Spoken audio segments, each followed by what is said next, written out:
Hi hello ನಮಸ್ಕಾರ, ಚಾನಲ್ಗೆ ಸ್ವಾಗತ. ಇವತ್ತಿನ ವಿಡಿಯೋದಲ್ಲಿ ಲಲಿತ ಸಹಸ್ರನಾಮದಲ್ಲಿ ಬರುವ 34 ಮತ್ತು 35ನೇ ಸ್ತೋತ್ರಮಾಲಾ ಮಂತ್ರದಲ್ಲಿ ಇರುವ ರಹಸ್ಯ, ಶ್ರೀವಿದ್ಯೆಯಲ್ಲಿ ಬರುವ ಪಂಚದಶಿ ಮಂತ್ರದ ರಹಸ್ಯ, ಹಾಗೆ ಕುಂಡಲಿನಿ ಶಕ್ತಿಗೆ ಇದು ಹೇಗೆ ಸಂಪರ್ಕ ಹೊಂದಿದೆ ಅಂತ ವಿವರವಾಗಿ ನೋಡೋಣ. ವಿಡಿಯೋ ಕೊನೆ ತನಕ ನೋಡಿ. ಓಂ ಗಂ ಗಣಪತಯೇ ನಮಃ. ಓಂ ಶ್ರೀ ಗುರುಭ್ಯೋ ನಮಃ. ಓಂ ಶ್ರೀ ಮಾತ್ರೇ ನಮಃ. ಶಿವನ ಮೂರನೇ ಕಣ್ಣಿನ ಅಗ್ನಿಯಿಂದ ಭಸ್ಮವಾದ ಕಾಮದೇವನಿಗೆ ಮತ್ತೆ ಜೀವ ಕೊಟ್ಟ ಶಕ್ತಿ ಯಾರು? ಒಂದು ಸ್ತೋತ್ರಮಾಲಾ ಮಂತ್ರದಲ್ಲಿ ದೇವಿಯ ಸಂಪೂರ್ಣ ದೇಹ, ಆ ದೇಹವೇ ಪಂಚದಶಿ ಮಂತ್ರ ಅಂತ ಹೇಗೆ ಹೇಳಿದ್ದಾರೆ ಅಂದ್ರೆ, ಹರನೇತ್ರಾಗ್ನಿ ಸಂದಗ್ಧ ಕಾಮ ಸಂಜೀವನೌಷಧಿ ಶ್ರೀಮದ್ವಾಗ್ಭವಕೂಟೈಕ ಸ್ವರೂಪ ಮುಖ ಪಂಕಜ ಕಂಠಾದಕ್ಕಡಿ ಪರ್ಯಂತ ಮಧ್ಯಕೂಟ ಸ್ವರೂಪಿಣಿ ಶಕ್ತಿಕೂಟೈಕತಾಪನ್ನ ಕಠ್ಯ ಅಧೋಭಾಗಧಾರಿಣಿ. ಈ 4 ಸಾಲುಗಳಲ್ಲಿ ಸಂಪೂರ್ಣ ಬ್ರಹ್ಮಾಂಡದ ತತ್ವ ಅಡಗಿದೆ. ಹರ ಅಂದ್ರೆ ಶಿವ, ನೇತ್ರ ಅಂದ್ರೆ ಕಣ್ಣು, ಅಗ್ನಿ ಅಂದ್ರೆ ಬೆಂಕಿ, ಸಂದಗ್ಧ ಅಂದ್ರೆ ಸುಟ್ಟು ಹೋದ, ಕಾಮ ಅಂದ್ರೆ ಮನ್ಮಥ ಅಥವಾ ಕಾಮದೇವ, ಸಂಜೀವನ ಔಷಧಿ ಅಂದ್ರೆ ಜೀವ ನೀಡುವ ಔಷಧಿ. ಶಿವನ ಮೂರನೇ ಕಣ್ಣಿನ ಅಗ್ನಿಯಿಂದ ಸುಟ್ಟು ಹೋದ ಕಾಮದೇವನಿಗೆ ಮತ್ತೆ ಜೀವ ನೀಡಿದ ಔಷಧಿಯಂತೆ ಇರುವವಳು ಆ ತಾಯಿ ಲಲಿತಾಂಬಿಕೆ. ಶ್ರೀಮದ್ವಾಗ್ಭವ ಅಂದ್ರೆ ವಾಕ್, ವಾಣಿ, ಜ್ಞಾನ. ಕೂಟ ಅಂದ್ರೆ ವಿಭಾಗ, ಮುಖ ಪಂಕಜ ಅಂದ್ರೆ ಕಮಲದಂತೆ ಇರುವ ಮುಖ. ದೇವಿಯ ಮುಖವು ವಾಗ್ಭವ ಕೂಟದ ಸ್ವರೂಪ. ಕಂಠ ಅಧ ಅಂದ್ರೆ ಕಂಠದ ಕೆಳಗೆ ಅಂದ್ರೆ ಕುತ್ತಿಗೆಯಿಂದ ಕೆಳಗೆ. ಕಟಿಪರ್ಯಂತ ಅಂದ್ರೆ ಸೊಂಟದವರೆಗೂ. ಮಧ್ಯಕೂಟ ಅಂದ್ರೆ ಕ್ರಿಯಾಶಕ್ತಿ, ಸೃಷ್ಟಿ ಕಾರ್ಯ ನಡೆಸುವ ಶಕ್ತಿ ಅಂತ ಅರ್ಥ. ಕಂಠದಿಂದ ಕಟಿಯವರೆಗಿನ ಭಾಗ ಮಧ್ಯಕೂಟದ ಸ್ವರೂಪ. ಕಂಠದಿಂದ ಕಟಿ ಅಂದ್ರೆ ಸೊಂಟದವರೆಗೂ ಮಧ್ಯಕೂಟದ ಸ್ವರೂಪ. ಬ್ರಹ್ಮಾಂಡದ ಕಾರ್ಯಶಕ್ತಿ ದೇವಿಯ ಮಧ್ಯಭಾಗ ಅಲ್ಲಿದೆ.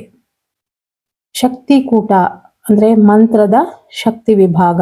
ಕಟಿ ಅಧ ಭಾಗ ಅಂದ್ರೆ ಸೊಂಟದಿಂದ ಕೆಳಭಾಗ, ಇದು ಶಕ್ತಿಕೂಟ. ಇಚ್ಛಾಶಕ್ತಿ, ಈ ಶಕ್ತಿ ಇಲ್ಲದೆ ಬ್ರಹ್ಮಾಂಡವೇ ಅಸ್ತಿತ್ವದಲ್ಲಿ ಇರದು. ಇನ್ನು ಈ 3 ಕೂಟಗಳು ಅಂದರೆ ವಾಗ್ಭವ ಕೂಟ, ಮಧ್ಯಕೂಟ, ಶಕ್ತಿಕೂಟ, ಇದು ಶ್ರೀವಿದ್ಯೆಯಲ್ಲಿ ಬರುವ ಪ್ರಮುಖ ಮಂತ್ರ. ಪಂಚದಶಿ ಮಂತ್ರದಲ್ಲಿ 15 ಅಕ್ಷರಗಳಿದೆ. ಮೊದಲ 5 ಬೀಜ ಮಂತ್ರಗಳು ವಾಗ್ಭವ ಕೂಟ, 2ನೇ ಸಾಲಿನಲ್ಲಿ ಬರುವ ಇನ್ನು 5 ಬೀಜ ಮಂತ್ರಗಳು ಮಧ್ಯಕೂಟ, ಕೊನೆಯ ಸಾಲಿನಲ್ಲಿ ಬರುವ 5 ಬೀಜ ಮಂತ್ರಗಳು ಶಕ್ತಿಕೂಟ. ದೇವಿಯ ಮುಖ ಜ್ಞಾನಶಕ್ತಿ, ಕಂಠದಿಂದ ಕೆಳಗೆ ಸೊಂಟದವರೆಗೆ ಕ್ರಿಯಾಶಕ್ತಿ, ಸೊಂಟದಿಂದ ಕೆಳಗೆ ಇಚ್ಛಾಶಕ್ತಿ, ಹೀಗೆ ಈ 3 ವಿಭಾಗಗಳಾಗಿ ವಿವರಿಸಿದ್ದಾರೆ.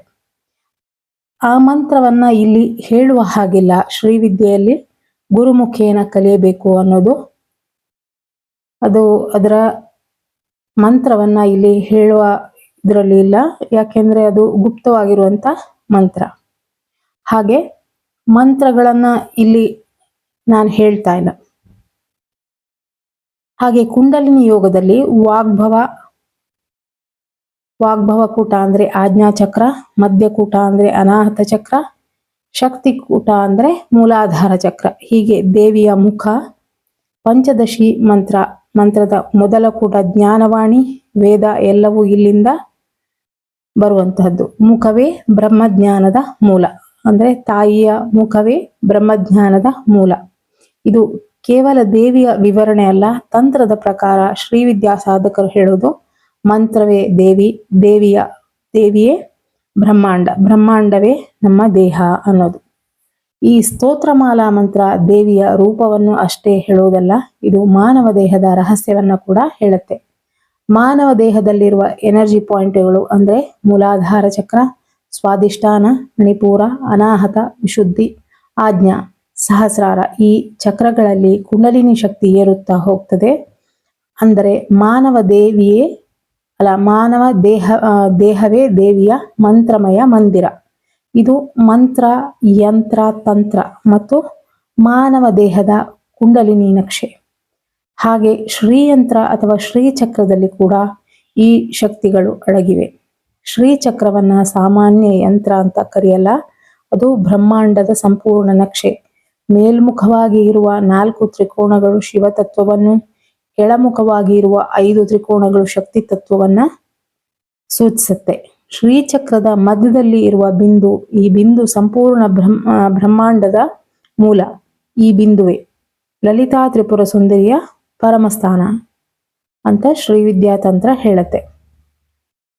ಶಾಸ್ತ್ರಗಳು ಹೇಳುವ ಪ್ರಕಾರ ಸೃಷ್ಟಿ ನಡೆಯುವುದು ಮೊದಲು ಬಿಂದು, ಅದರಿಂದ ಶಕ್ತಿ, ಅದರಿಂದ ತ್ರಿಕೋಣ, ಅದರಿಂದ ಬ್ರಹ್ಮಾಂಡ.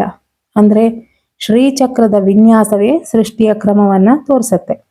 ಹೀಗೆ ವಾಗ್ಭವಕೂಟ, ಜ್ಞಾನವಾಣಿ, ವಾಕ್ ವೇದಗಳ ಮೂಲ ದೇವಿಯ ಮುಖದಿಂದ ಜ್ಞಾನ ಹೊರಹೊಮ್ಮುತ್ತೆ. ಮಧ್ಯಕೂಟ ಸೃಷ್ಟಿಯನ್ನು ನಡೆಸುವ ಕಾರ್ಯಶಕ್ತಿ, ಬ್ರಹ್ಮಾಂಡದ ಚಲನೆ ಮತ್ತು ಕಾರ್ಯ.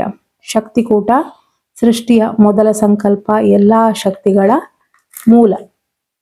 ಇನ್ನು ಹರನೇತ್ರಾಗ್ನಿ ಸಂದಗ್ಧ ಕಾಮ ಸಂಜೀವನೌಷಧಿ ಎನ್ನುವ ಈ ಸಾಲಿಗೆ ಪುರಾಣದ ಕಥೆ ಹೀಗಿದೆ. ದೇವತೆಗಳು ಸಂಕಷ್ಟದಲ್ಲಿದ್ರು. ಯಾಕೆಂದ್ರೆ ಶಿವ ಗಾಢ ತಪಸ್ಸಿನಲ್ಲಿ ಇದ್ದ. ಆ ಸಮಯದಲ್ಲಿ ದೇವತೆಗಳು ಕಾಮದೇವನನ್ನ ಶಿವನ ತಪಸ್ಸನ್ನ ಭಂಗಗೊಳಿಸಲು ಕಳಿಸ್ತಾರೆ.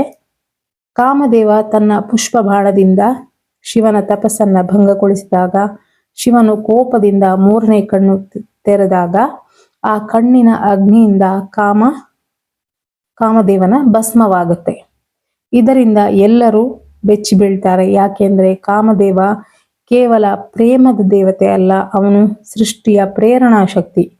ಆ ಶಕ್ತಿ ಇಲ್ಲದಿದ್ದರೆ ಜಗತ್ತಿನಲ್ಲಿ ಸಂತಾನೋತ್ಪತ್ತಿ ಇರದು.